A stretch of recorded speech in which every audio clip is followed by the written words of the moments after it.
మాజీ సైనిక ఉద్యోగులకు హైకోర్టు ఒక గుడ్ న్యూస్ అయితే చెప్పింది తాజాగా కీలక తీర్పుతో. ఇందులో ప్రధానంగా తమకు ప్రభుత్వం ఇచ్చిన భూమిని 10 ఏళ్ల తర్వాత విక్రయించుకోవచ్చు అంటూ హైకోర్టు తేల్చి చెప్పింది. రెవెన్యూ శాఖ 1993 నవంబర్ 11న జారీ చేసిన జీవో 1117 సిసిఎల్సి సిసిఎల్ఏ 2022లో జారీ చేసిన సర్క్యులర్ ఇదే విషయాన్ని చెబుతోంది అని గుర్తు చేసింది. 10 ఏళ్ల అనంతరం అసైన్డ్ భూమిపై వారికి సంపూర్ణ హక్కు వస్తుంది అని కూడా పేర్కొంది.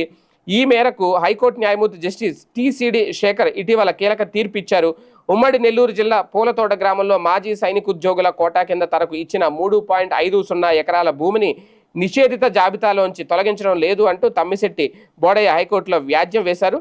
తనకు డి ఫారం పట్టా అలాగే పట్టాదార పాస్ పుస్తకం కూడా ఉన్నాయని, ఆ భూమిని విక్రయించేందుకు యత్నించి 22A నిషేధిత జాబితాలో ఉందని తెలిసి అధికారులకు దరఖాస్తు చేసుకోగా ఆ జాబితా నుంచి తొలగించడానికి కలెక్టర్ నిరాకరించారని కోర్టు దృష్టికి తీసుకొచ్చారు. దీనిపై రెవెన్యూ అధికారులు కౌంటర్ దాఖలు చేస్తూ పిటిషనర్ సర్వీస్ నుంచి 1988లో వైదొలగ్గా 6 ఏళ్ల తర్వాత భూమి కేటాయించారని, అది నిబంధనలకు విరుద్ధమని వివరించారు. ఈ వ్యాజ్యాన్ని కొట్టేయాలని కోరారు. ఇరువైపులు వాదనలు విన్న న్యాయమూర్తి పిటిషనర్కు 1994లో పట్టా మంజూరు చేసినందుకే ఇప్పటికే 10 ఏళ్ల కాలం పూర్తయింది కాబట్టి ఆ భూమిని విక్రయించుకునే హక్కు ఆయనకు ఉందని తేల్చారు. అసైన్ చేసిన భూములను నిర్దిష్ట గడువు ముగిశాక నిషేధిత జాబితా నుంచి తొలగించాల్సిన బాధ్యత అధికారులపై ఉందని న్యాయస్థానం స్పష్టం చేసింది. దేశ సేవలో పాలు పంచుకునే సైనిక ఉద్యోగులకు ఇచ్చే భూములను నిరుపేదలకు పంచే భూములతో సమానంగా చూడడానికి వీలు లేదు అంది కోర్టు.